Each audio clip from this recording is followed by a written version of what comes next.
welcome back. This is Tom, and this is Tom's Radio Room Show, and we're going to continue on talking about these wire antennas that one of my subscribers is putting together, and I've communicated with him quite a bit today about some suggestions I had to improve the product and just other things in general, and he told me about things he's also going to do that I didn't think about. So I'm just going to discuss these for a few minutes.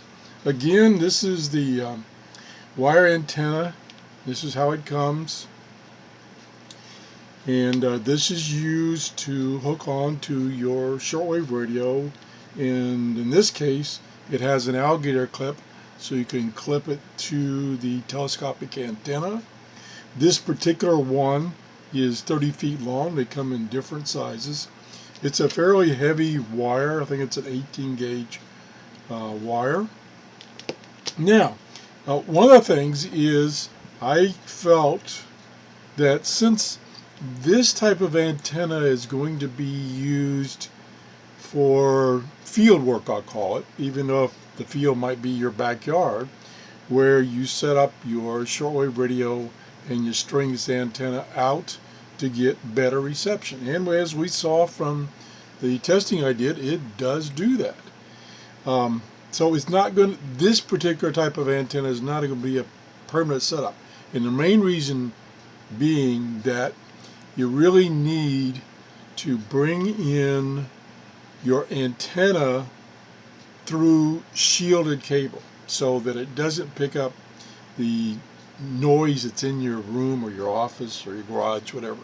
So this does not have a shielded cable lead-in. So this is, from my standpoint of view, is for use for totally outside listening. So that being what it is, I suggested that he use a little lighter wire. Now he's going to give up some of the strength, but since this is going to be a temporary setup, I don't think that's dire important. And plus, this gets kind of heavy on wherever you're hooking this thing to, or it be a pole or a tree or whatever. Now, for instance, this is the antenna, external antenna that came with that show you radio. Very light, easy to coil up. This is only about 15 feet, so this is 30 feet, so you need twice as much of this to equal the length of this. I figured that out all by myself. Okay, the other thing I talked to him about is having an option to use or have it come with this type of connector, either be a stereo or mono, and the buyer could choose, because then you get that direct connection to the antenna connection on the radio. If it has it now, you can still get this one if it doesn't have it. So that's one thing. Another thing, and I think I talked about it in a video, is I suggested to him add some kind of strain relief or hook or power cord or something on this end, so that you're not attaching this to your radio's antenna and having it bear the brunt of all this wire, even if you use the lighter wire. The lighter wire, if it's shorter, probably wouldn't be a problem. You wouldn't need that. I don't know if there was any effect when I took this and I wrapped around a wooden post to use as a strain relief. I don't know if that affected the performance or not. I don't think it did. Don't know. So anyway, there's a couple of things. The other thing is we talked about this core here and what its real purpose was, and he was relating it to filtering out noise that would be in your room if you were bringing this into your house. Well, again, I feel this is a field antenna, so you don't need this. don't really need it. And of course, whoops, I just kicked the camera. I always have to do that at least once during my shows. And as you see, there is no core choke, excuse me, on this one, and it works quite well because we're away from the RF noise that's in our house.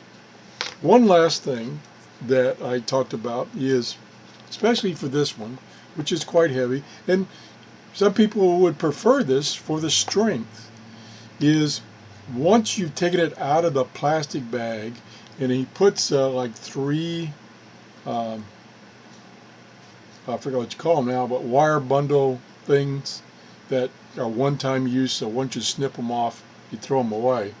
I suggested, maybe he include a clip like this. This is plastic.